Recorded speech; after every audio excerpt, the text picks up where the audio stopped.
No Other choice ఈ movie కోసం ఎప్పటి నుంచో కళ్ళు కాయలుగా అసలు ఎదురు చూస్తున్నా, వెయిట్ చేస్తూనే ఉన్నా ఎప్పుడు వస్తుంది ఎప్పుడు చూద్దామని. బికాస్ ఈ సినిమా తీసినోడు అలాంటోడు.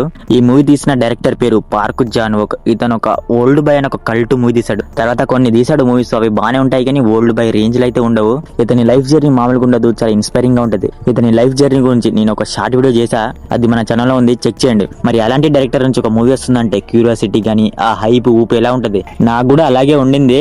మొత్తానికి మూవీ ప్రైమ్ వీడియోలోకి స్ట్రీమింగ్ వచ్చింది. తెలుగులో లేదు కానీ ఒరిజినల్ కొరియన్ లాంగ్వేజ్ లోనే ఉంది. సరే పాయింట్కి వస్తే సినిమా చూసాక నాకైతే జస్ట్ పర్లేదు అనిపించింది, యావరేజ్ అన్నమాట.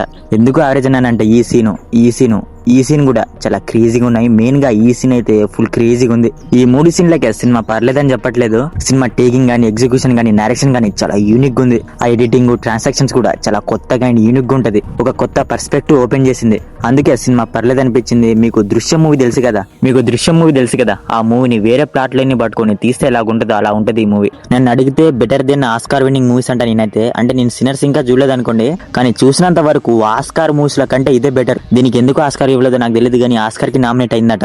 బికాస్ సినిమా తీసిన విధానం, ఆ ప్లాట్ లేని ట్రీట్మెంట్ అంతా కొత్తగా ఉంది. బహుశా ఈ మూవీ ఎండింగ్ చూసి ఆస్కార్ ఇవ్వను అన్నారో ఏంటో. మరి ప్లాట్ లేని ఏంటంటే మన ప్రొటాగనిస్ట్ కి జాబ్ ఉండదు, వాళ్ళ ఇంట్లో పరిస్థితులు బాగుండదు, లోన్స్ కట్టడం ఉంటాయి. వాళ్ళ ఫ్యామిలీ పరిస్థితులు చూసి అతను ఎంతకి దిగజారాడు అంటే వేరే వాళ్ళని చంపేసి అతని జాబ్ లో ఇతను రావడం, అంటే అతని ప్లేస్ లో ఇతని రావడం అనే రేంజ్ లో అన్నమాట. ఆ రేంజ్ కి ఒక మనిషి అతని ఫ్యామిలీ కోసం దిగజారుతాడు. ఇది ప్లాట్ లైన్ అన్నమాట.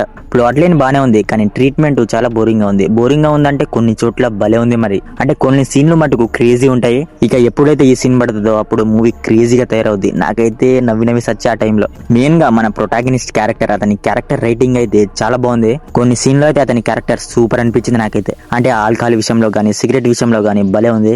మూవీ డార్క్ క్యారెక్టరైజేషన్ తో ఉంటది అండ్ డార్క్ హ్యూమర్ కూడా. టేకింగ్, ఎగ్జిక్యూషన్ చాలా రియలిస్టిక్ గా ఉంటది.